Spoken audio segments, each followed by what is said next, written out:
Hola, hola, bienvenidas y bienvenidos a la primera sesión del Seminario de Historia y Naturaleza desde los bosques de Finlandia y Estonia. Este es un seminario bilingüe y hoy nos toca en inglés. Entonces voy a cambiar de switch y comenzamos. Welcome to the first session of the seminar History and Nature from the Forests of Finland and Estonia. Thank you very much, Mikko, for accepting the invitation. Thank you very much, Dani Tarhuni and Diana Falcon, for all your support with the dissemination of the event and the live transmission through the channels of our school, the National School of Higher Studies, Mérida unit of the National Autonomous University of Mexico, NS Mérida for short. Thank you all, the audience, and thank you, Hurricane Milton, for letting us make this live transmission because we were not sure that we could make it. My name is Adi Lazos, and I welcome you to this seminar. And first of all, I want to explain why we did this seminar. The guest lecturers and I met at the Environmental History World Congress in Oulu, Finland, last August. And after the Congress, I had the opportunity to visit Helsinki and Tallinn to visit these colleagues and observed that forests play a crucial role in the lives and histories of these countries. This seminar will shed light on this topic from the perspectives and experiences of our invited researchers. I'd like to show my presentation. Thank you. And this is the seminar. We will have 3 sessions. Today we will have the first one. And for that, because today Mikko will talk to us about Finland, I would like to show a map of Finland.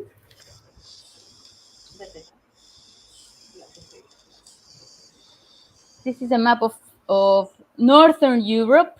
And well, why Finland and Estonia? Where they both are located in Northern Europe, as you can see in this map. They are neighbors of Russia to the east, and they share a coast at the Baltic Sea. As you can see, Helsinki, capital city of Finland, and Tallinn, the capital city of Estonia, they are just very close, and you just have to cross the Baltic. And some facts about Finland. Well, it has a population of around 5.6 million people in the whole country. It has an area of 340,000 square kilometers. It has a forest coverage of more than 70% of its surface. It became a European Union member from 1995. Their national animal is a brown bear, and there are plenty of berries and fungi species. So I'd like to take this away, please. Thank you. So after this very short profile of Finland, just to locate ourselves in the context of today's lecture, I have the pleasure to introduce Dr. Mikko Saikku. He is the McDonnell Douglas Professor of American Studies at the Faculty of Arts at the University of Helsinki. He has extensive background in the environmental humanities, especially environmental history. Actually, he's one of the pioneers in this field. Saikku is the author or editor of several internationally noted academic articles, collections, and books, including This Delta, This Land, an environmental history of the Yazoo Mississippi Delta, published by the University of Georgia Press in 2005. And another book is The Green Development or Greenwashing, Environmental Histories of Finland, with Tuomas Ranasen. Oh, sorry if I didn't say it correctly. And Victor Palm. That book was published by White Horse Press in 2023. He is the past president of the Nordic Association for American Studies and currently serves as director of the Helsinki Environmental Humanities Hub. Mikko, welcome to NS Merida. Okay, thank you, Ari, or Dr. Lazos, for that introduction. I'm not sure if I can live up to it, but I will try. And I would really like to thank Una Merida for the invitation, and especially among these circumstances. But I'm really happy to hear that you were not hit that hard by the hurricane, but it looked pretty bad from here on, because I mean our climate is pretty mild compared to the tropics and subtropics. So I mean we don't really get hurricanes or tornadoes or anything like that. Strong winds every now and then, but that's about it. So yes, maybe you can show the first slide of my presentation.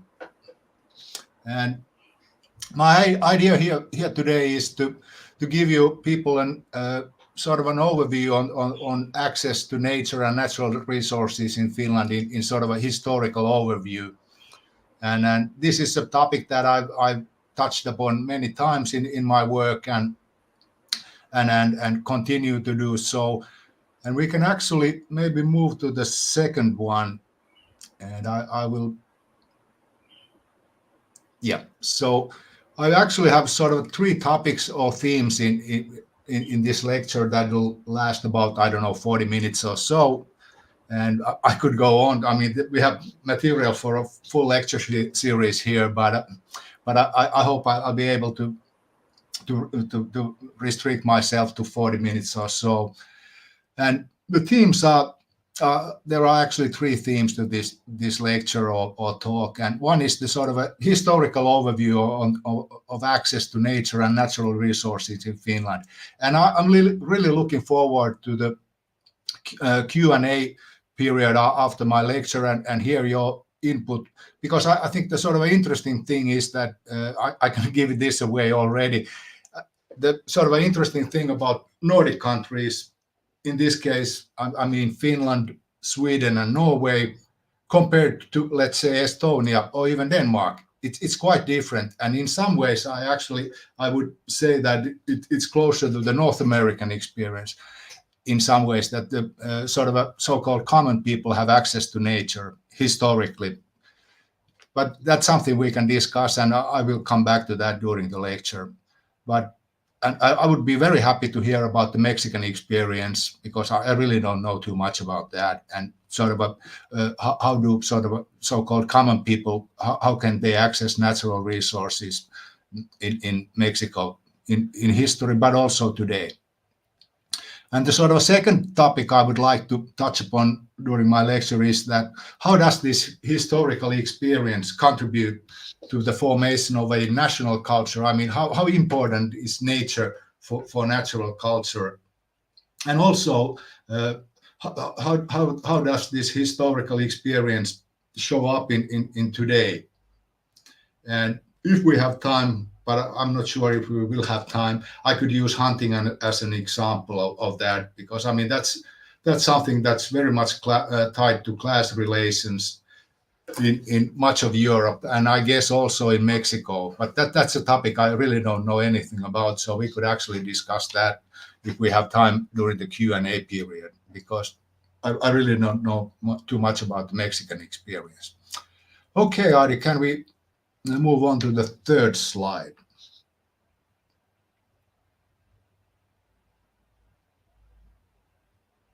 Okay, and this talk is based on my ongoing eternal project that compares North America and the Nordic countries in their access to nature and natural resources, how they constructed national identities that were sort of dependent on ideas about nature, but also how that contributed to the ideas of masculinity in the Nordic countries and in North America, meaning the USA and Canada. So that's a project I've been working on for a long time.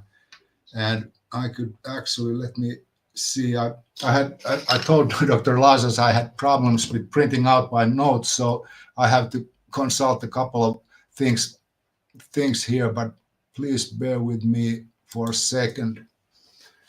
And my current project is really concerned about how the United States and Finland place special emphasis on pristine landscapes and the image of wilderness hunter when they were developing ideas about national character in the 19th century.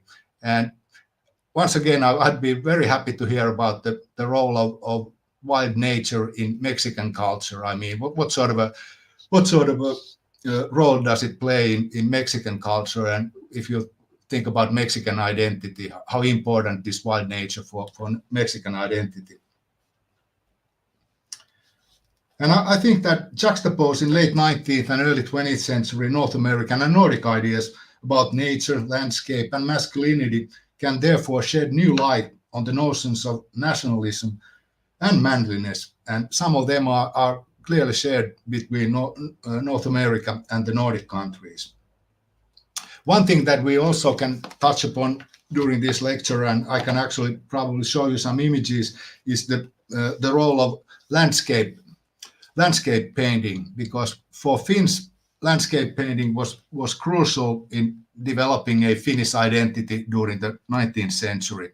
And you can sort of make the argument that it's the same thing in Sweden and in Norway, but also in the US and especially also in Canada. So landscape painting was extremely important. And there are other similarities there. Obviously, there are differences, but also some interesting similarities between the Nordic countries and North America. And I think these have broad repercussions. And for example, while 19th century Finns and Americans generally saw themselves as industrious, independent farmers, landscapes untouched by humans, and the images of wilderness hunters greatly contributed to the construction of a national identity and ideals of manliness.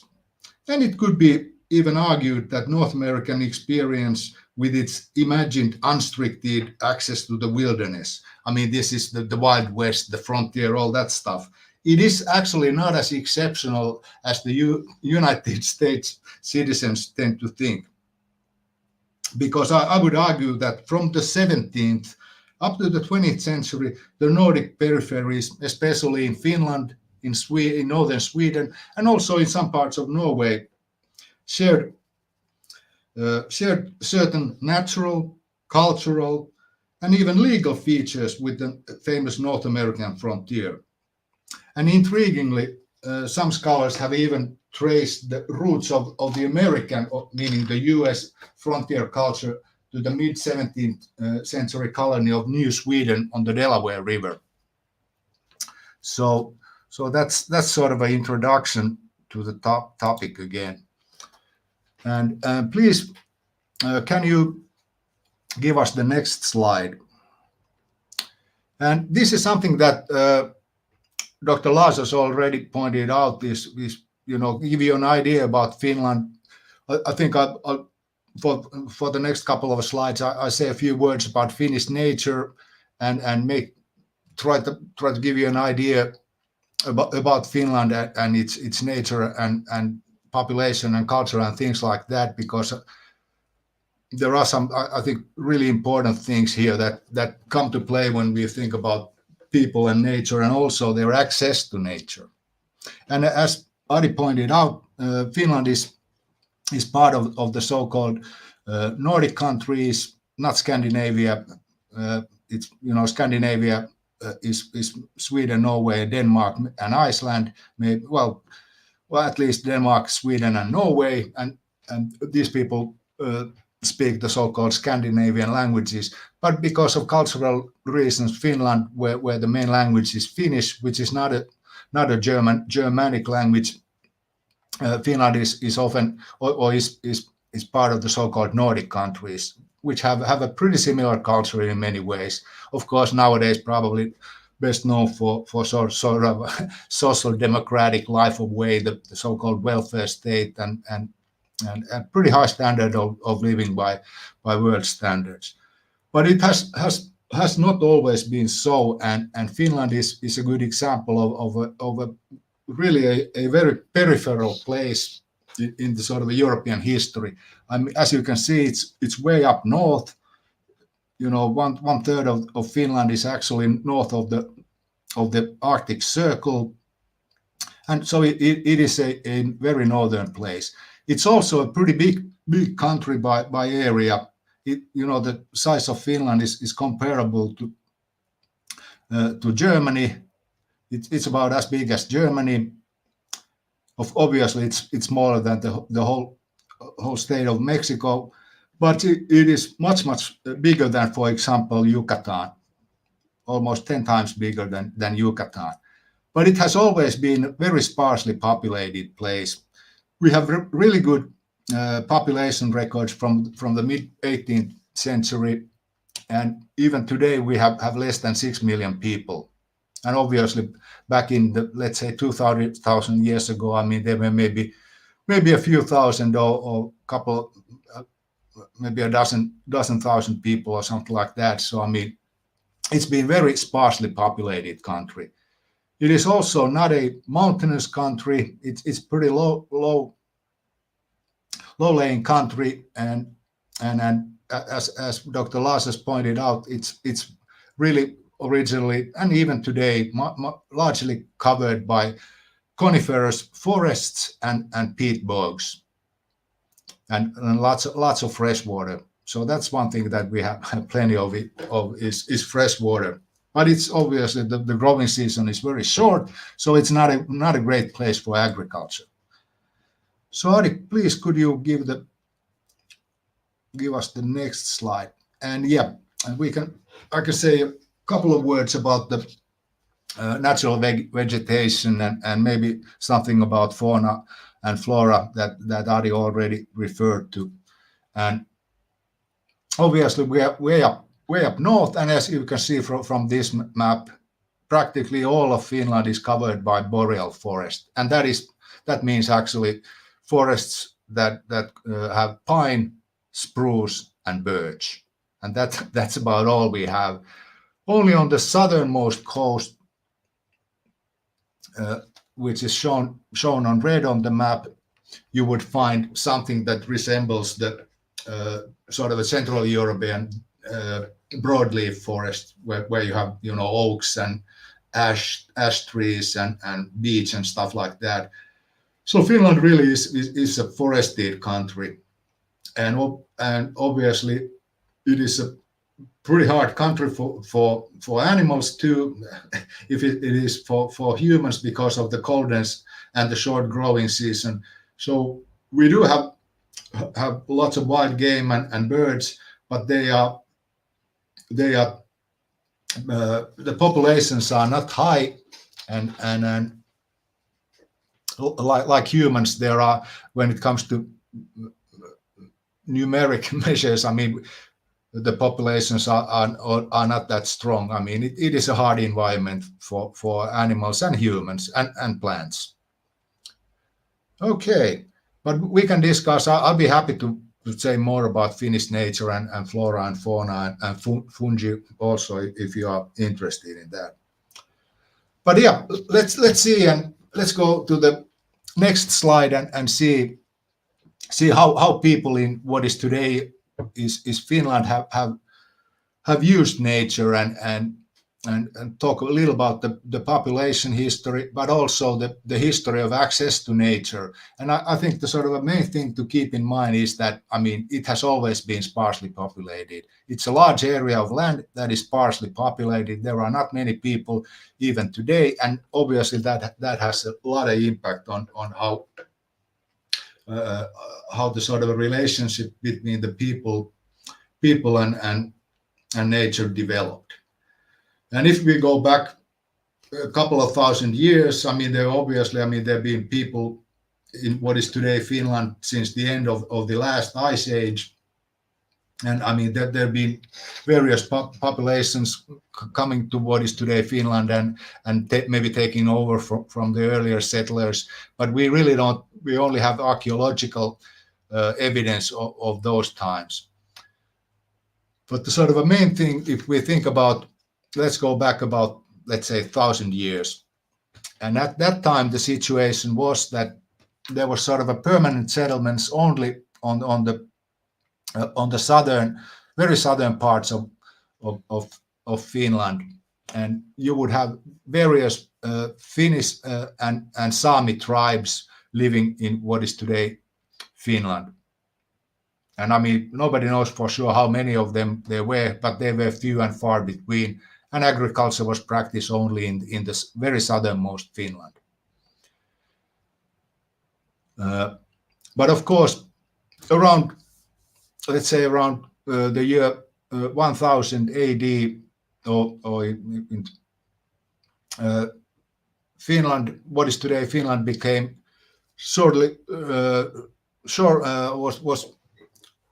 was slowly incorporated into the so-called Swedish kingdom. So I mean, the pagan ways were abandoned, and Finns became Christianized by Swedish missionaries starting from late, let's say, the 9th or 10th century AD, and that process continued all the way to the High Middle Ages or the Late Middle Ages.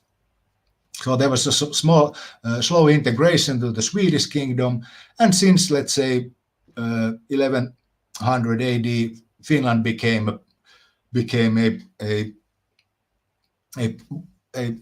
full part of the Swedish kingdom, and it was included into the sort of a larger European sphere of European culture. And next we could move to a really interesting thing, and Adi, you can actually say come into this discussion if you want, because now we come to a very important concept in Finnish environmental history, but also in let's say the US environmental history, and well environmental history in general, and that is the concept of wilderness, which in English language, as you know, means a wild place that is uninhabited. There is a special term in Finnish, and it's called erämaa. You can see it in the middle of the slide, and it is quite different from the English word wilderness in its meaning. So, if I can ask you, Adi, I mean, what would be the equivalent of the English word wilderness in Spanish? I mean, what would you use? I think we would use naturaleza salvaje.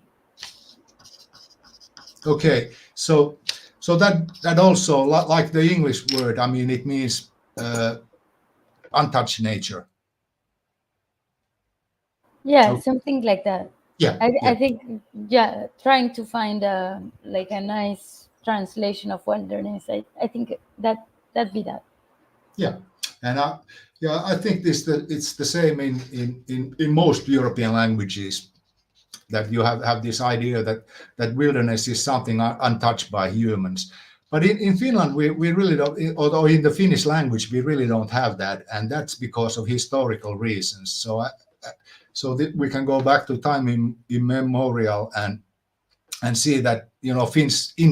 I mean, I don't want to make too much out of this, but I mean, you can sort of argue that Finns have been part of nature from the very beginning, and it's some ways it does show up in the culture. And I would be really, I mean, I think in some ways it is the same in Estonian culture, even though our histories are very different when it comes to, for example, for colonization, because Finland obviously was colonized by Swedes, whereas the Estonians were colonized by the Germans, and the economic and social structures became very different in those two countries. But about the concept of wilderness, I'll say a couple of words about that. And I think that is the sort of a great difference between the US and let's say Finnish wilderness or frontiers. So as you know, if you are familiar with North American history or US history, I mean, you have the Frederick Jackson Turner narrative of progress of civilization in the US and how the wilderness is conquered by the so-called frontier process. But the established translation and closest term that we Finns have for wilderness in Finnish is that term erämaa in the middle of the slide. And I would argue that erämaa is a central concept for understanding the traditional Finnish relationship with nature and the use of natural resources. And the uses of this word as a linguistic term and physical space have changed over the centuries. But this medieval concept, we know this at least from the medieval times. We don't know how old it is, but at least 1,000 years old. And this concept of erämaa has typically denoted a vast area of boreal forest with plentiful fish and game. But what makes it erämaa or sort of a wilderness is that it's not permanently inhabited, but it is something that people use all the time. They don't permanently live there, but they go there all the time. So it doesn't lie outside civilization like the wilderness in English language. It is rather an area that one periodically enters in order to obtain his or her share of the bounty of nature. And actually the share of the bounty of nature is the word erä, or the first part of that erämaa, word erämaa. So it really means, it is a very short word that means the share of the bounty of nature. So it is a wild place, but it does not lie outside the civilization. And until the, let's say, 15th, 16th century, the Finnish erämaa or wilderness referred to a specified area that was seasonally utilized by a certain village for fishing and hunting purposes. So villagers who lived in the southern parts of Finland typically possessed their communal areas of wilderness in the north. And these could be situated hundreds of kilometers from the permanent site of settlement or the villages. And the typical uses of this Finnish erämaa or wilderness included fishing in the spring. So the people in the villages in the south of Finland would go to central Finland to fish when the fish were spawning. And they would also, during the fall and winter, they would go up north to hunt for both food and fur. And of course, Finland was in the medieval times pelts of different fur-bearing animals like pine marten, beaver, fox, stoat, and lynx were the most important export articles for Finns at that time. And there's also a very interesting connection there between the ethnic Finns and the ethnic Sami people, and the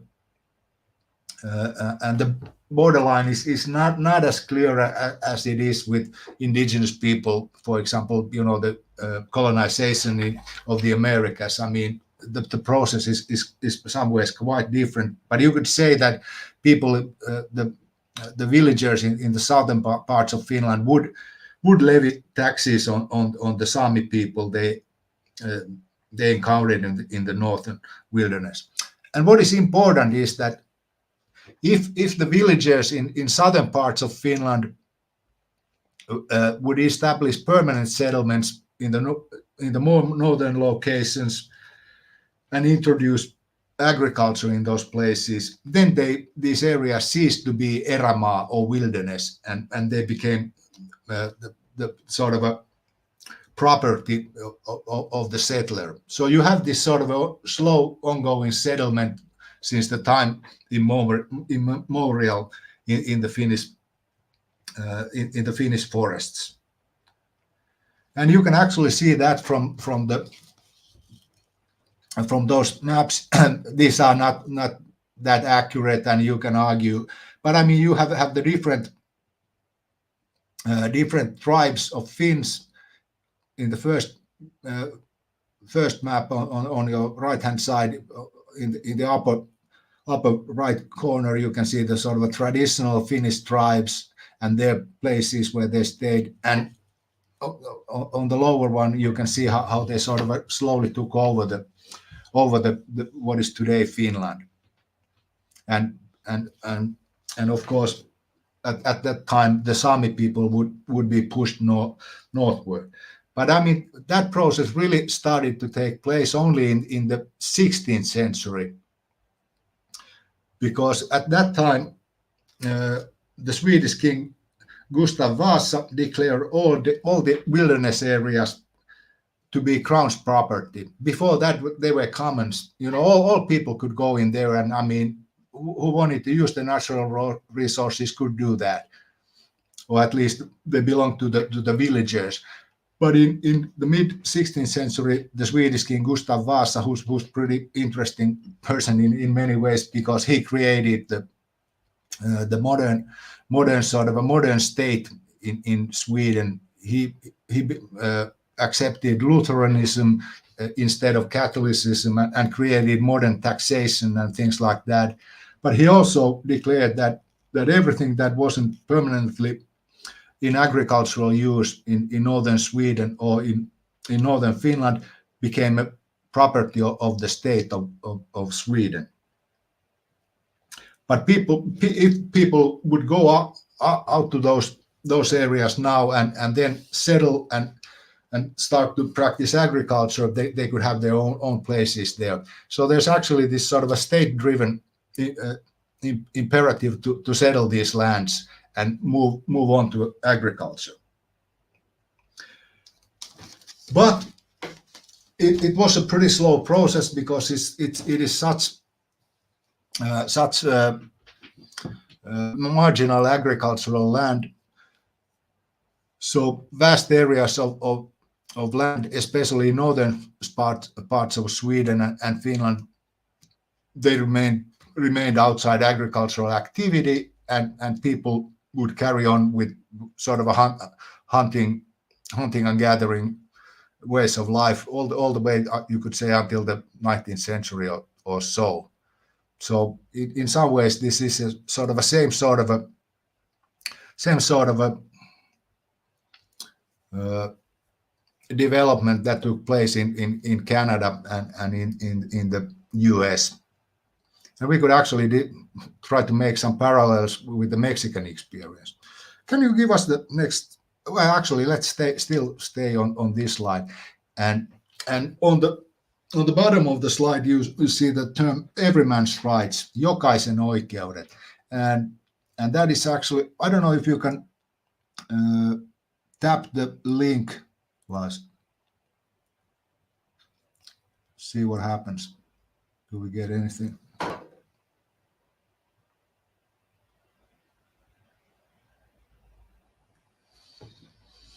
Okay, and you can read it here. So because of this old tradition of utilizing forests and natural resources, there's still these so-called everyman's rights, or everyone's rights, as they are nowadays called.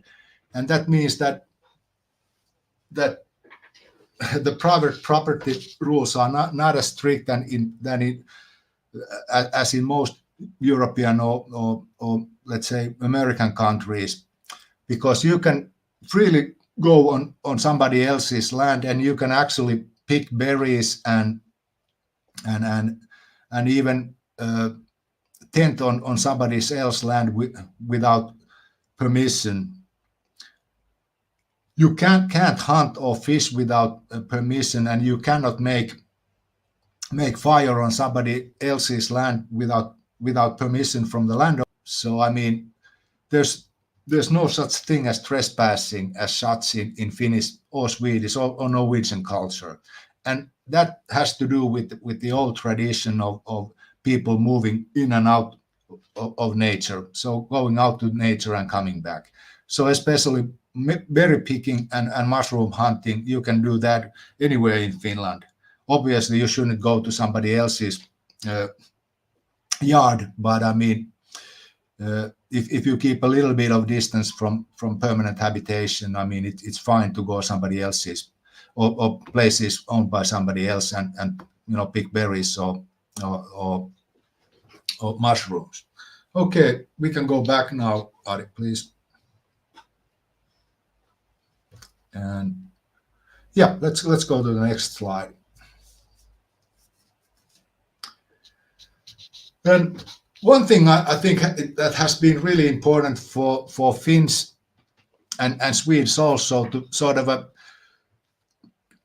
keep this way of living, that the sort of a common people have access to natural resources is this political history of the history of our government. I mean, I really don't want to make the case that, I mean, it was a sort of a democracy or anything like that, but compared to most European countries, and also especially, for example, Estonia, it is quite different from much of Europe, because the feudal system really didn't become that important in Sweden and Finland, and especially in the more peripheral parts of Finland and Sweden.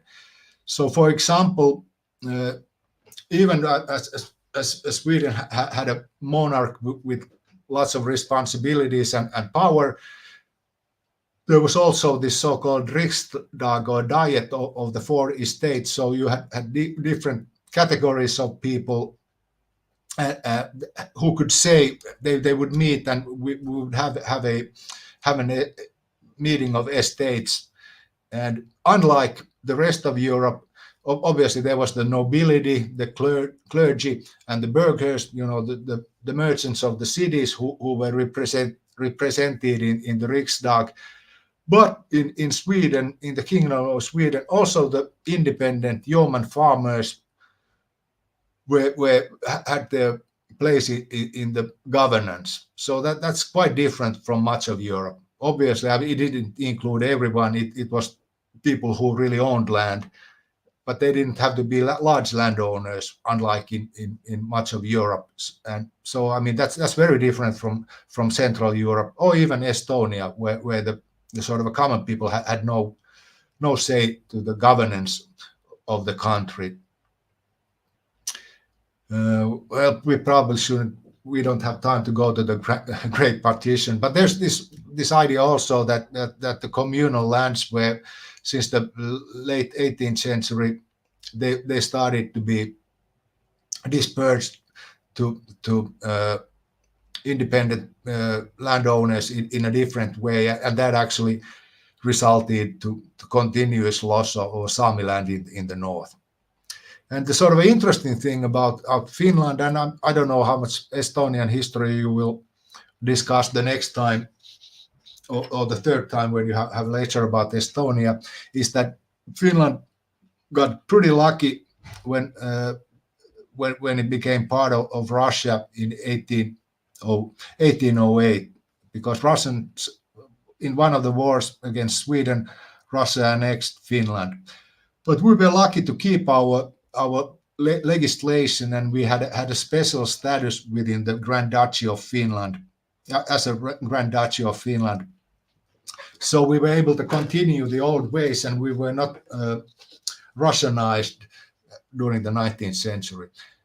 And you can actually say that becoming a part of the Russian Empire, at least in name, was a really good thing for Finnish nationalism, because, I mean, before that we had just been the easternmost part of the Swedish kingdom, but the Russians in the 19th century encouraged the use of Finnish language, and actually encouraged the sort of a budding Finnish nationalism in order to sever ties with the Swedes. So in the 19th century, Finns started to construct this own national identity, And since we didn't have much of a great cultural history, nature became very important. So there's a great national movement during the 19th century that stresses the Finnish nature as the sort of a cornerstone of Finnish identity and culture.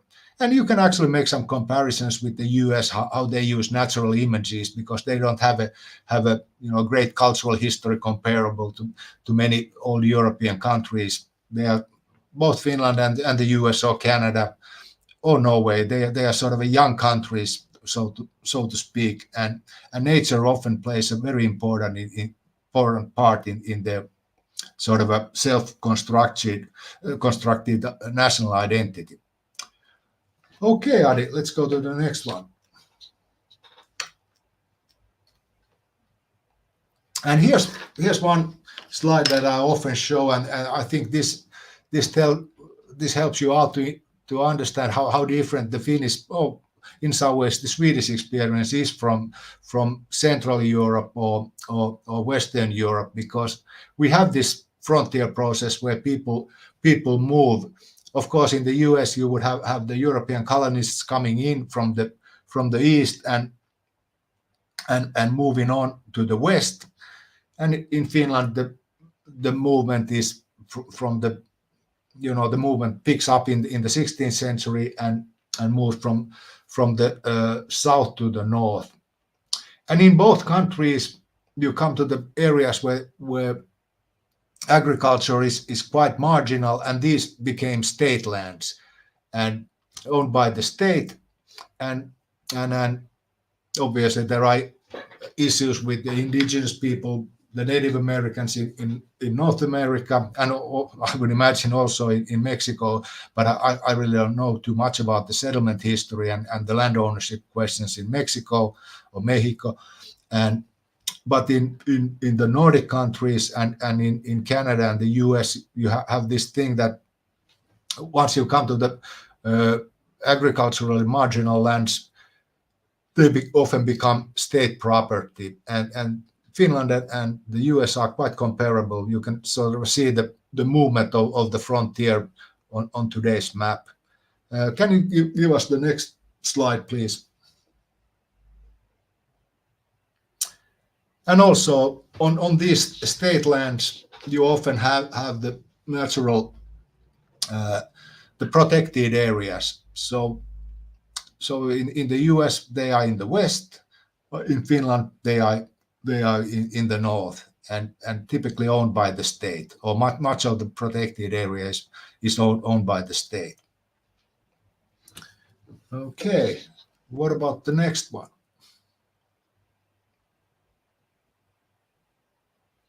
Okay, we can just go really quick through this stuff. I think I made my sort of a most important points already, but over here you can see how important the landscape painting is for the young nations like Finland or United States, where there is no great and documented literary history or great runes, ancient runes or anything like that. They really sort of start to construct their national identity through nature. Next, please. Okay, in Finland, there's also the sort of a mythical Fenno-Ugrian past, and that is also part of that, but it's also connected to nature. But we don't have time to go into that. But if you take a look at the Kalevala, the Finnish national epic, I mean, it's full of, I mean, it's very much about nature and how people interact with nature. Let's go to the next one, please. And here are some of the sort of a classic images from the late 19th century or early 20th century about the sort of ideal landscape, the sort of a Finnish mindset, and where this sort of a old growth forest and lakes become the sort of a national landscape. And I mean, that's what the elites at the time really pay attention to, that this is the sort of essence of the Finnish experience. The next one, please. And here's another famous painter in addition to Akseli Gallenkala, Pekka Halonen. So this is very typical very typical, this sort of landscape painting, and extremely popular in Finland. It's also really interesting, I think. I mean, as a sort of a sidestep, I could point out that also in Sweden, landscape painting is very, very prominent in the late 19th century, and actually there's a exhibition of Finnish and Swedish, Norwegian and Danish landscape painting held in Canada at the turn of the century, and the Canadians really pick up on this, and the so-called Group of Seven sort of establishes Canadian artistic identity by landscape painting. So you can see the connections here. And the next one, please. Okay, we really don't have time to get in there because it's already 6:50 over here. But I could just point out that sort of one thing that really sets places like northern Sweden and the whole of Finland apart from Central Europe is this access to nature, for example, via hunting. I mean, we have the tradition or every man's rights. There's no trespassing.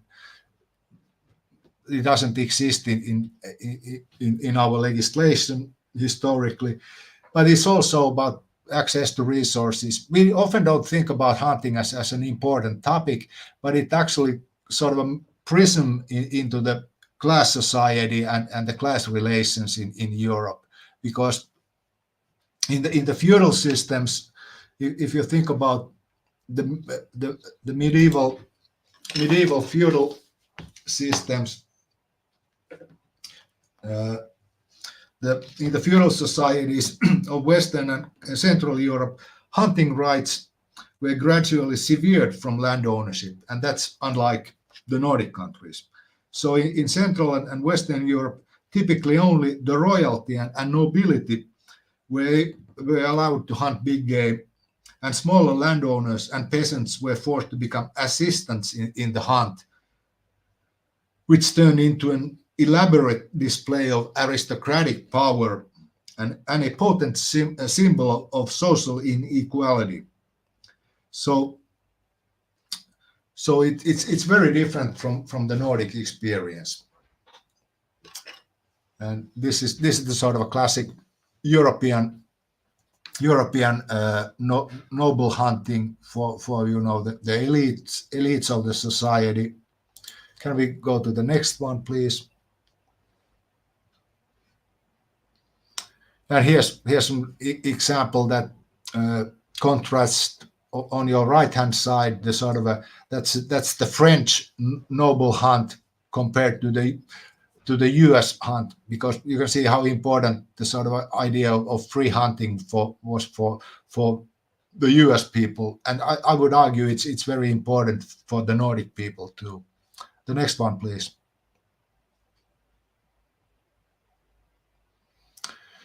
And you can see there are some images mainly from the 19th century, and you can see how important the sort of idea of common people hunting for big game, whether it was moose or bear, was very important for the growing nationalism. And you could actually say that if we will not have time to go into the details of Swedish history, but during the Swedish era in the late 18th century, the King Gustav III, he actually, as a king, he made a deal with the fourth estate that the commoners would be able to hunt, and the nobility and the burghers and the clergy did not like that at all, but he was able to mend fences with the peasants or the yeoman farmers by providing them that their right to hunt would be respected in the Swedish kingdom. Okay, next one, please. And here are just images. These are by one of the landscape painters I already pointed out, but you can see how important the idea of this sort of a common man hunting in the wilderness is for the sort of a Finnish national identity during the late 19th century. And the next one, please. And it's obviously it's the same in the US culture, where you have this sort of a heroic common man who enters the wilderness and hunts. And the next one. And it's quite different in the Nordic countries, and of course also in the US, that you have these hunter heroes in European culture, but these are outlaws. We won't go into that, but the common people hunting in Nordic culture, and also in the US, I mean they are sort of a vanguards of civilization, whereas these European counterparts are outlaws. Okay, next one. Okay, we really don't have time to go into Theodore Roosevelt, and it is not that important for here. Just skip this one. But you could also say that, I mean, it's sort of a detail is that, I mean, during the early 20th century, this idea of a nation of hunters, I mean, it's really used it for political and military purposes. And Boy Scouting, for example, in Finland, I mean, it's very much about the wilderness experience. I mean, compared to the sort of original British idea, where it's very much a militaristic thing. In Finland and in Sweden, it's really about the wilderness experience. But we don't have time to go into this. Yeah, and probably shouldn't go into this either. But yeah, let's go to the last slide. So those are just some of the references I've drawn upon while preparing for this lecture, and I think we are pretty much out of time. So I hope you got some sort of an idea about the sort of the central themes in Finnish relationship with nature. And I think the main thing is that there are historical reasons that it is very different from much of Europe. So Sweden, Norway, they come pretty close. But Estonia is in some ways is similar, but also very different because of the history of colonization and how it turned out in Estonia. And Denmark, of course, it's much closer to Central Europe and Germany and the feudal traditions. And for example, you have serfdom in Denmark until the 18th century, which is very different from the Nordic countries, the other Nordic countries, where you would have this independent class of free farmers who are able to use some power. I mean, obviously they are downtrodden in many ways, but they never lose their rights in the same way that most Europeans do during the feudal times. And that also shows up in their relationship with nature, and also how they can use natural resources. And that is even today alive in the idea of everyman's rights.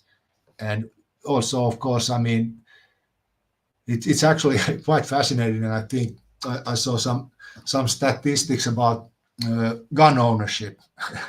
And obviously, everybody knows that the US is full of guns, but I think Finland is the third most armed country in the world. You don't really hear about it, but it's all hunting guns. But per capita, it's the third most armed country in the world.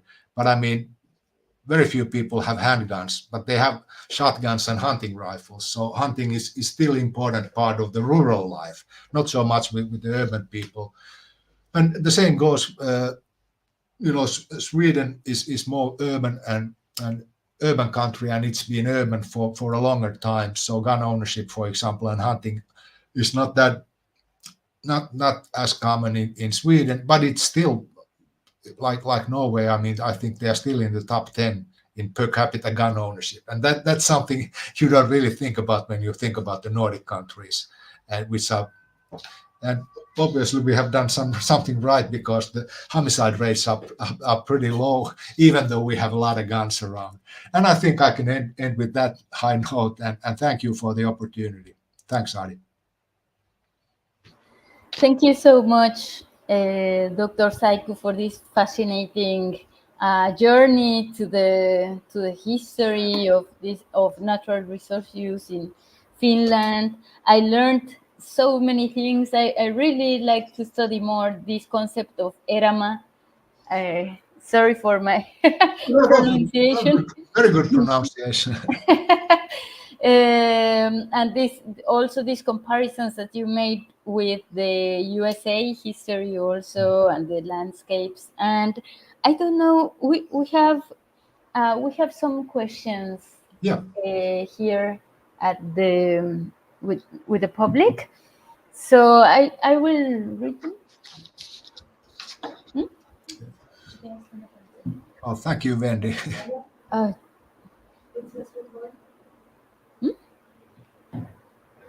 Sorry. Okay. Okay, Wendy Sanchez. Thank you. Yeah. Good morning. Finland is a wonderful and green country. Thank you for this seminar. Best regards. Salvador Cowo, congratulations. Thank you for sharing. Greetings. Gracias. Ruben Lazos, I think I know him. No, he's my dad. Hello, Dad. Thanks, Dr. Saikku, for your quite interesting conference. In Mexico, it is more and more difficult to find wilderness. But yeah, that's what I was thinking about. I mean, obviously, the colonization history of Mexico is very different from Finland, where it's sort of a slow change. You have Finns and Sami people and different tribes, and there's a lot of it's not as violent. It's a slower process, but in some ways it's sort of a similar development that in the sort of a colonization of the Americas. And of course we have this sort of a double colonization, because you have the Finns in some ways colonizing the Sami from the very beginning, but at the same time the whole area of Finland is being colonized by the Swedes. So I mean it's quite complicated in many ways. And Yeah, very different history. And we have another comment. Perhaps the nowadays contrast with Finland may be explained by the difference in density populations. 65 inhabitants per square kilometer in Mexico versus 16 inhabitants per square kilometers in Finland. That means a higher population demand for natural resources. Yeah, exactly. And I mean, I think that was one of the points I was trying to make. I mean, the reason that, Finland and also northern Sweden sort of remained this sort of a good place for common people in some ways, or at least enabled them to access natural resources, was that, I mean, there were so few people. And I mean, they were peripheries for you can say until the 20th century in many ways. So I mean, the kings in Stockholm could do their thing, and I mean, and it was very different if you were a peasant or a farmer in southern Sweden compared to northern Sweden, and practically all of Finland was comparable to northern Sweden. I mean, there were few people, I mean, few resources that could be used at the time, so people were left to do their own thing, you could say, in some ways. So I mean, the central power really didn't care that what the people were doing. They were sort of marginal in many ways. So you wouldn't have the real feudal system in effect in Finland. So the common people would have more rights in that way. Obviously, I mean, and of course, the history is, well, yeah, we won't, and I mean, nobody had really any use for the huge forested area until the late 19th century. I mean, everybody knew there was a lot of wood out there, but I mean, there was no way to get it out to the market. So it's really only in the late 19th century when the wood industry starts to pick up. And of course, at that time, the sort of common people who had got their share of the lands, by settling it and getting from the crown the land at that time, in the 16th or 17th century, I mean, they actually became quite wealthy in many ways, because now they had these natural resources that they could market. But at the same time, the use of the forest, the access to forest, remained wide open and still remains. So it's quite different from much of Europe. In that. Also, I think that the Arctic part is even has even less people, right? Oh yeah. So it's like the density of population is very relative to depending on where. Yeah, and that process has really picked up during the last 50 years or so. Finland was a rural country all the way, I would say, until the 1940s or so. Most of the people were somehow connected with primary production, but there was very, very, very rapid industrialization during the latter part of the 20th century, and also, Finland used to be full of little farms that were not really. You couldn't make a living on them. So with the rapid industrialization and with these marginal farms coming untenable, there were a lot of immigration actually from Finland to Sweden, because there were lots of industrial job opportunities in Sweden at the time. But of course, the Finnish industries also picked up, and nowadays, we really see a great change in how the Finnish population is divided within the country. So Helsinki, Turku, Tampere, Oulu, those are the sort of a great regional centers, and people are packing into those, and countryside is becoming more and more empty. So we are witnessing quite a change in that case. Okay, thank you. Pauvera, how's the Nemera boreal forest in southern Finland? I've never heard of it. Okay, I don't know. We probably can't go back to the slide. But yeah, but that's the sort of I would say that's a boreal, the southernmost version of boreal forest that has some features of the European broadleaf forest. So it's mainly boreal forest with pine, birch and spruce, but it also has a few sort of a Central European species in it. So you would actually have some natural oak and ash and linden in the southernmost part of Finland, and also elm. But it's only a really narrow strip on the southern coast of Finland.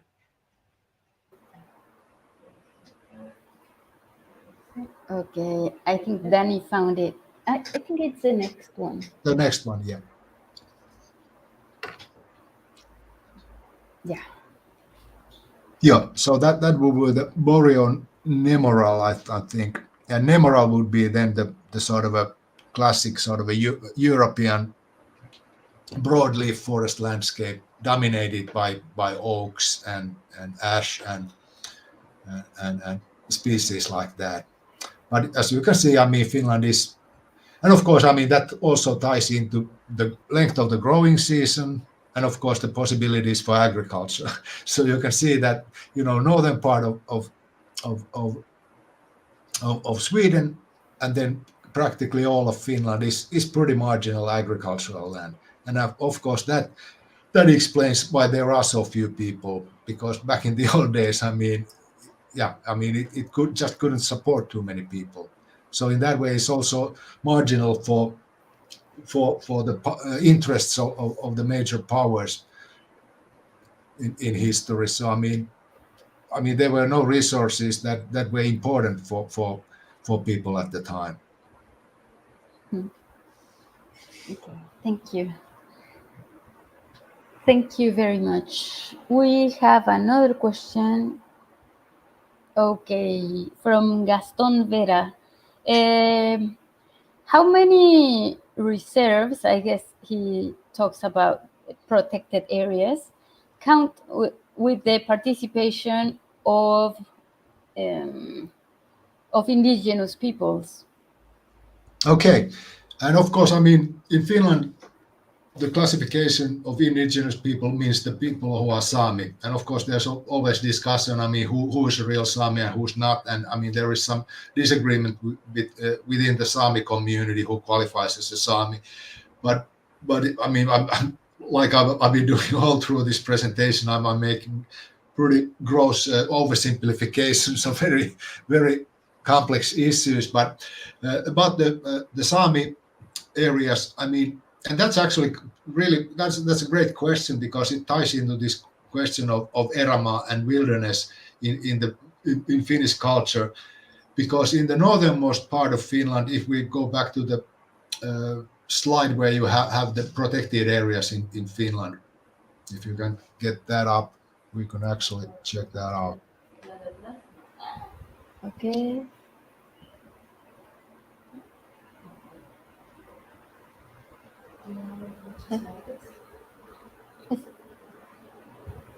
Esa puede ser el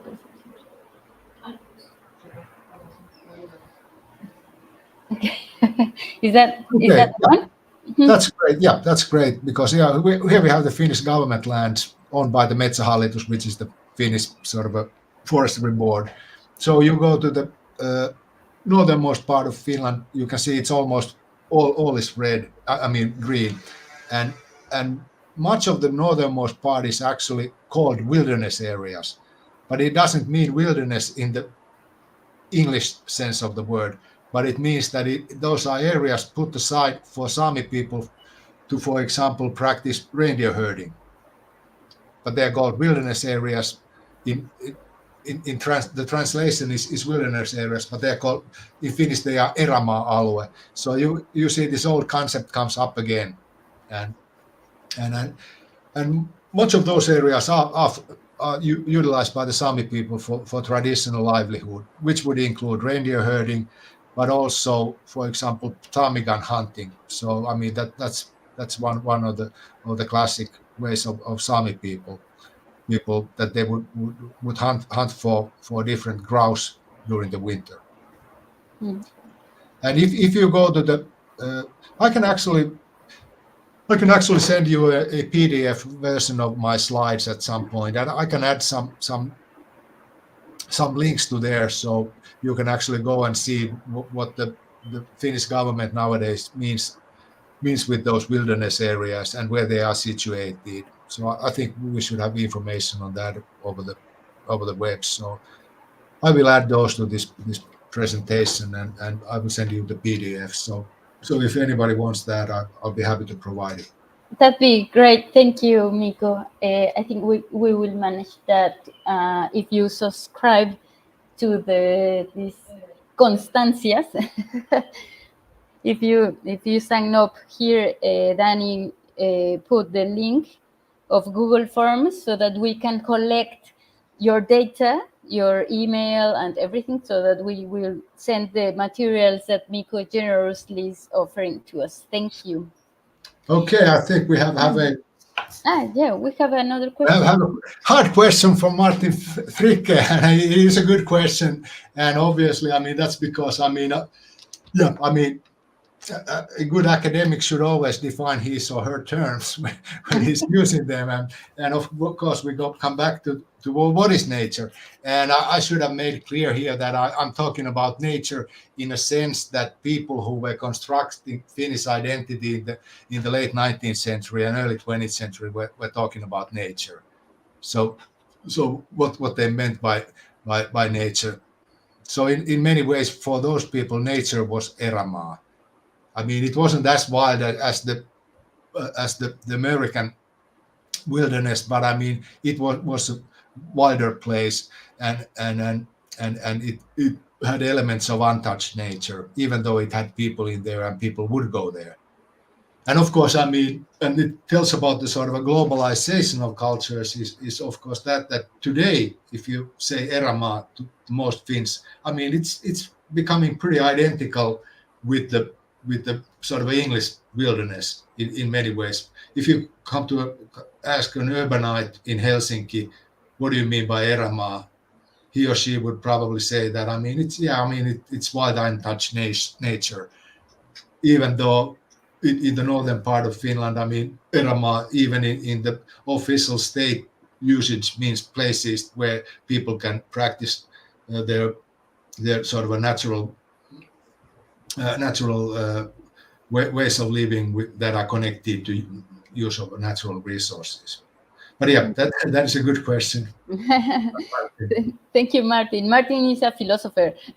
So, yeah, and I mean that is a great philosophical question. I mean, and it is central. Yeah, I mean. Yeah, I'd like to ask something quick about that. Is Eramaa a Sami concept?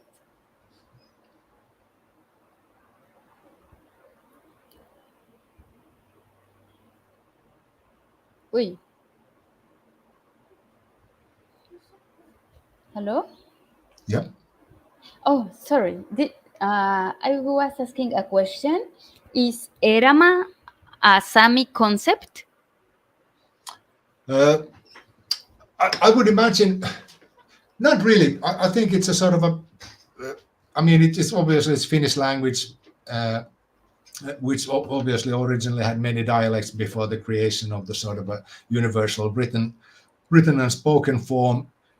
And of course, the Sami language has many dialects that actually could be called different languages. So, I mean, there are differences between the Sami people. I mean, there are many different languages or dialects that the Sami people around the very northernmost Fennoscandia and northernmost Russia speak. And I'm not an authority on this, and I don't know that. But I mean, I would actually argue that most probably Eramaa is a very Finnish concept in a way that, you know, the Sami people or the Lap people as people living out in the wilderness or Eramaa were called at the time by the people who lived in the villages in the south. So, I mean, it's really a term used by people who were doing small-scale farming in southern Finland, let's say 1,000 years ago, and they would have these areas that they would go periodically and utilize for their purposes. So, I mean, it's really I think it's originally. I'm not a linguistic or historical linguist, but yeah, I would think it is a concept that comes from Finnish language, and it is because of that history. So, I mean, you would go somewhere and then you would come back with some of the bounty of nature, whereas the people in and of course, I mean, you would come back to a permanent settlement and where you practice agriculture. So, I mean, it's a southern Finnish word, I would argue, but I don't swear on that. Thank you. We have another question from Pau Vera. In your perspective, do you think that in the future, wild resources will be accessible as nowadays for everyone? Oh my, yeah. I don't know. I mean, there's obviously. I mean, like everywhere in the world. I mean, there's so much discussion about how we utilize forest and how much land should be set aside for protected areas. And in the northern part of Finland, the situation in many ways is actually quite good, whereas in southern part of Finland, I mean, very little of the you have very little old growth forest left, for example. I mean, it's in very small patches, and obviously forest industries are still very important for Finland, especially now that there's no trade with the Russians anymore because of the war in Ukraine. So Finns have been cutting more forests lately during the last couple of years because I think the Finnish forest industries cannot get any wood from Russia. So, I mean, there are all these pressures. And obviously there are pressures, different pressures because of the ever-growing energy consumption. So, I mean, Finland, there's been a lot of discussion about the use of peat because we have peat bogs or peat mires. And peat can be used as an energy source, but it's extremely polluting for the atmosphere. I mean, there are huge CO2 emissions from peat production, but it's also very bad for obviously for the peat bog or peat mire. I mean, it destroys those completely, but it also has very bad effects on waterways and lakes because of the runoff. And of course, then you talk about so-called clean energies. You have wind energy. And of course, I mean, where do you place wind energy? Obviously, somewhere where there are no people around. So that means that the few places that have remained outside human habitation in southern Finland, where you would have, where we would have brown bear and forest reindeer and wolves and bear and all sorts of birds of prey and things like that. So those are the places where you would put the wind farms now. So I mean, it is. I mean, yeah. I don't know. I mean, I don't want to be too pessimistic, but I mean, it doesn't look that great. And then what else I was going to say about the and one really sort of I mean, this is not a historical question, but I find it actually really fascinating about sort of an example of classes of cultures and also how people can, under capitalism, how you can sort of use the old conventions to make profit. And obviously, we're talking about everyone's rights in Finland, and that of course includes the picking of berries. And it doesn't make any difference on whose land you are picking the berries. And there's also, I mean, if you make any income from that, it's tax free. So actually, people in Finnish countryside have traditionally picked a lot of berries from wherever they wish to pick them, and they would sell them to the market, and they wouldn't have to pay taxes on that because, I mean, somebody's got to pick them. So I mean, the government thought, I mean, that people would utilize the blueberries and lingonberries and all that better if they don't tax it. So that's in Finnish legislation. But what happens with globalization is that we have some people who actually realized that everyone's rights. They created a great open business opening. So because Finns have become, I don't know, maybe too rich and lazy to go out and pick the berries, they would fly in people from Thailand all the way from the other side of the world to pick berries in Finland and pay them very little wages and, almost like slave labor in many ways, you could say. I mean, there are a lot of court cases about that. Then they would fly the berry pickers back, and in many cases they could, they could evade taxes in that. So I mean, I think that's a great example of sort of a cultural class in a way, that the sort of old culture of everyone's rights clashes with the sort of a globalized economy where people are trying to make money the easy way. And now it's possible to fly in people from the other side of the world, so sort of a migrant workers, and fly them back in order to pick berries. So I think that is a sad example of what can happen. Mm-hmm. That was one of the questions I had. How do the government of Finland deal with the tragedy of the commons? This idea of Garrett Hardin about this danger of overuse of lands or even destruction of resources, because it's open to everyone, no? Like this everyman's right. So how do they deal with this? Well, it's not as open, of course. I mean, it's obviously, I mean, it's been a sort of a, forest ownership is private largely, especially in the southern 3/4 of the country. So I mean, you cannot, obviously, I mean, it's private property, so you cannot, cut wood on somebody else's land or anything like that. So the tragedy of, I mean, it's the everyone's rights are quite limited. So it's really sort of limited to recreational use of nature. And even, fishing and hunting, I mean, they are tied to land ownership in some ways. So it's really mainly for hiking, for berry picking, mushroom picking, camping, things like that. But I mean, but as I said before, I mean, there is no trespassing in Finland because the concept is unknown. So you can go anywhere you want. I mean.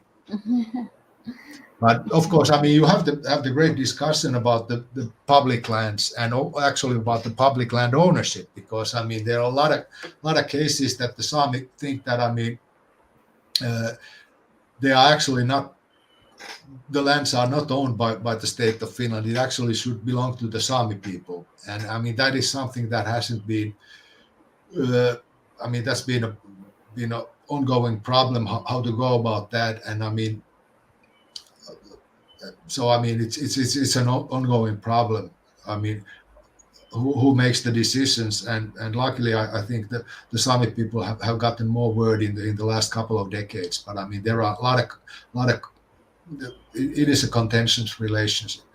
But there's also I think this is actually quite similar to the US in a way, that you have the Bureau of Land Management, land in the US West. So I mean, they are public lands, but they are the farmers use them for grazing their cattle, or the ranchers use them for grazing their cattle, and there's overgrazing.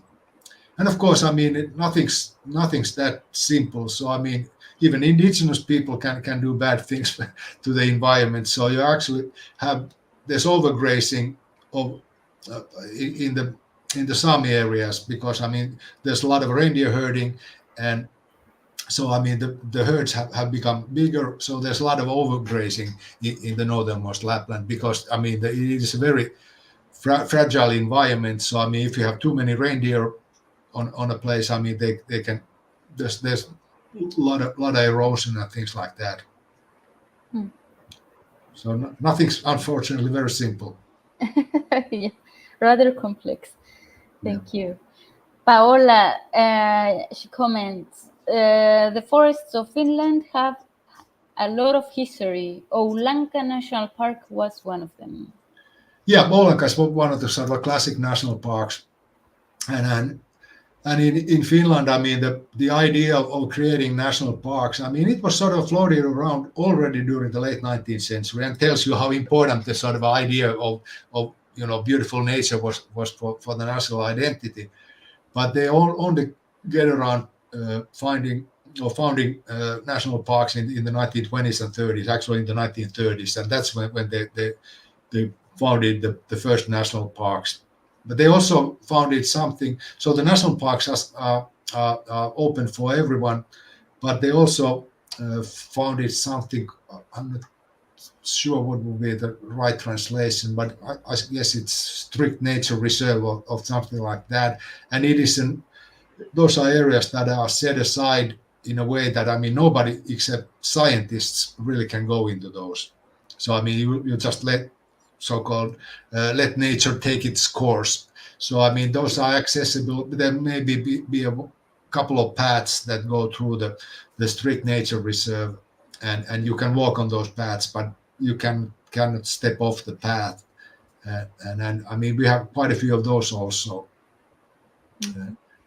But I will actually include a couple of links for people, so you can access the sort of official Finnish websites, and I think they should have the info in English, probably not in Espanol, but at least some info in English. We have to practice our English as well. Thank you.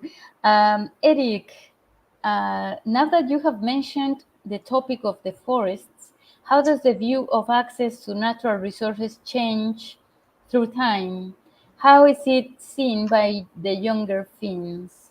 I'm not 100% sure if I got the question right, but I mean, if you think about I mean, it's sort of it is a complex question. I mean, Finland in some ways, I mean, as I mentioned before, it's a very recently industrialized country. I mean, most of the people were connected with primary production until the mid 20th century. So I mean, there's a lot of urbanization in the 1950s, and especially in the 60s and 70s, and that's going on at that still. So actually now we have a generation or a couple of generations that don't necessarily have that sort of a direct contact to nature, or let's say, well, what do we mean by nature? It's another thing, but well, let's say it's sort of a more wilder nature in some ways. But on the other hand, Finns have been pretty successful, like the Swedes and Norwegians also, that we have the tradition of summer cabins. So people who have become urbanites, they still tend to own a little plot of land in the sort of a, usually in the neighborhood where their family originally came from, to the city, and they maintain a little property for summer and holiday use. So, and often quite rustic cabins, without, they could be without, indoor plumbing or without running water, so people like to get back to this sort of a simple lifestyle. And I think that this sort of a cabin ownership, I mean, it's very common in Finland, like it is in Norway and also in Sweden. Though I think it is declining, and I think it tells something about that the younger Finns are probably a bit more disconnected from that sort of a tradition and cultural heritage than their parents. But I mean, it remains to be seen. And obviously, I mean, there's a lot of new immigrants to Finland nowadays, especially the southernmost part of Finland. And obviously, they don't have the same sort of a cultural history with use of nature in Finland. And for many of them, I mean, it's probably something that they have no connection with. But on the other hand, I mean, you have people who come to Finland and they really find this connection. So that's yet another sort of a complicated issue. But Finland is definitely more urban now. Mm-hmm. Just a quick question from my side. I have recently discovered Tovi Jansen and the Moomins, right? This very famous and very good writer from Finland. And I found in the Moomins also this idea of the forest, which is very powerful, how they live in the forests. I don't know if you have some comment about this. Okay, yeah, Tuve Jansson, I mean, she obviously, I mean, she was a great writer, and I've read some of the translations of her Moomin books, or Moomi in Finnish, those English translations, and yeah, I mean, she was a great writer, and obviously also a great artist in many ways. But her experience, actually, I mean, there is some forest in her books, but she was a Swedish-speaking Finn, and she came from the southernmost coast. So actually, the archipelago and the Baltic Sea are very important for her. So you can actually, there's a sort of an ethnic difference in a way that she was more of a people of the oh man, my English is starting to escape me. It's been a long day, but she was a coastal person in many ways. So I mean, she would have experiences with the forest, but I mean, she was also, I mean, she was very much into the archipelago of the Baltic Sea. And if you think about her books, I mean, there's a lot about the Baltic Sea in her books. I will read them with these new eyes then. Yes. With this idea. We had another question from Martin. Yeah. Okay. From Martin again, how do the Sami conceptualize the areas called Erämaa by the Finnish? Yeah, I think different. Well, that's similar to the other question. Yeah, I think I already touched upon that, but I think it's really that, I mean, if you would ask a contemporary Sami herder about Erämaa, I mean, he would probably say something that, I mean, he's not happy with the land ownership questions. So I'm not sure how happy they would be the Erämaa concept. So I think it's, yeah, I mean, it's, but I really can't say for sure. Okay. Maisillo. Here in Mexico, land and natural resources are way more privatized and divided. Even public beaches are being taken by the tourist sector. Yeah, I mean, and that's but that was something I was wondering because I really don't know about this. I mean, this is the idea that I have, and obviously, I mean, it's very you really cannot have a private beach in Finland. I mean, it's yeah, I mean, it doesn't really exist in a way. So I mean, because there is no concept of trespassing, and obviously it's very different from Central Europe or Southern Europe. And if you go to Spain, I mean, for example, I mean, a lot of the beach line or coastline is private, and you cannot access it.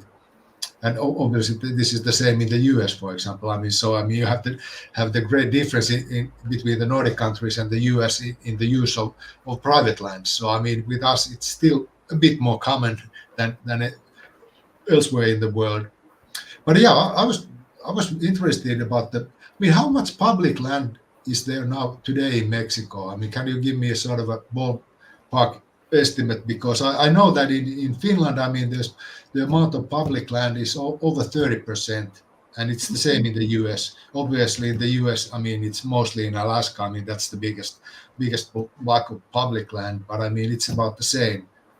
But I mean, obviously, if you go to Central Europe, I mean, the amount of public land is very small. I don't have a figure, but I can say that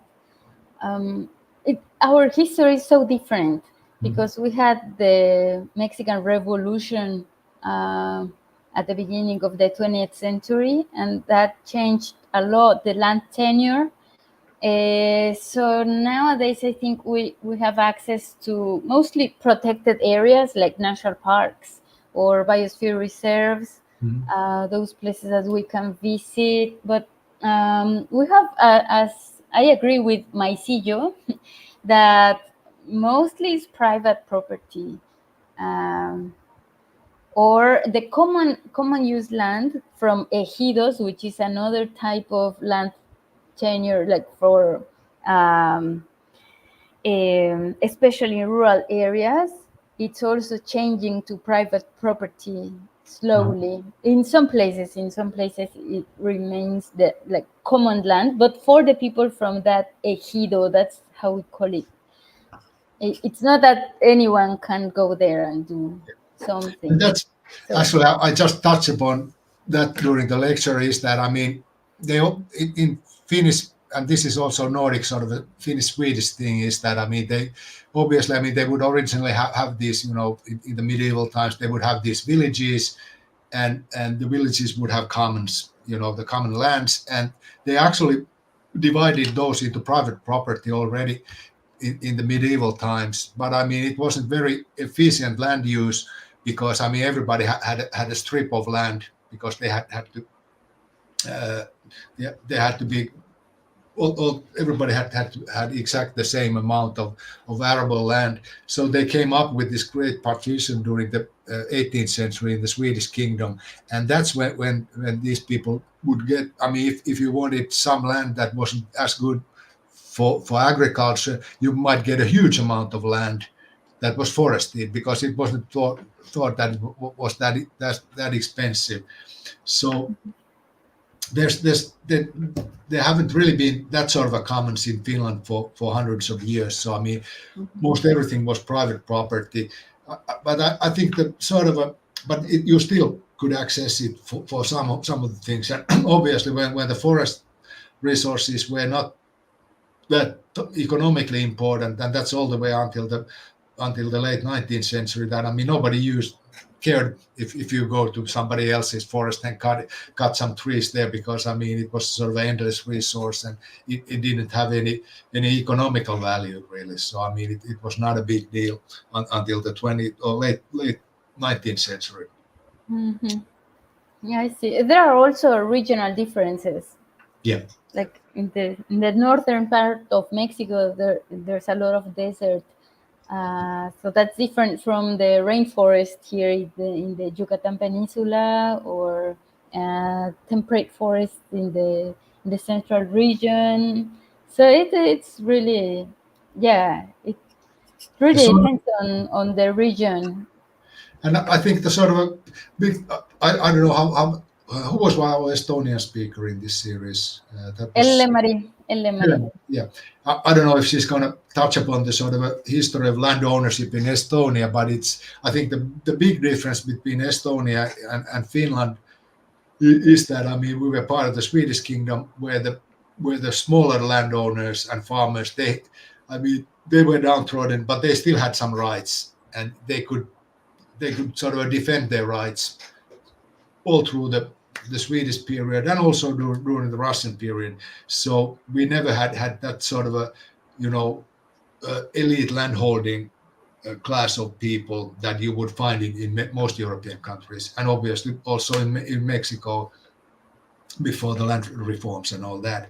So it's very different in that way. But on the other hand, I don't want to make the claim that Finland and Sweden have been sort of a paradise, because even if those free farmers were able to take to the part in the political process to an extent, I mean, even those people, the 40 states in the Finnish diet or the Swedish diet that conference with the king, I mean, they all together made like 25% of the people, because 75% of the people didn't own any land and had no voice. So I mean, it's not a very democratic system, but it's probably better or more inclusive than most systems that were in effect in Europe at the time. It's very interesting. Let me see if we don't have any other question, but I had another question. You showed us these landscape paintings, but I found it interesting that all of them were pictures of the summertime. They didn't have any snow. And for me, which that I live in a place where snow is very strange, I found it. Why not showing the snow? Or is it that it was very harsh to paint in the winter time? Well, that's actually, that's a great question. I hadn't thought about that, because I've seen enough snow in my lifetime. So. But in any case, I mean, you would say that these sort of summertime landscapes with old growth forest and hills and lakes, I mean, they are the sort of a dominant genre of landscape painting in Finland. But there are there are actually quite a few, snowy landscapes too. So I just should have included a couple of those into my presentation. But they are not as common. But I mean, some of those painters, actually Pekka Halonen, whose paintings I showed, I mean, he was actually known as a great painter of snow. So I mean, that's definitely part, but it's a sort of a smaller sub part of the genre.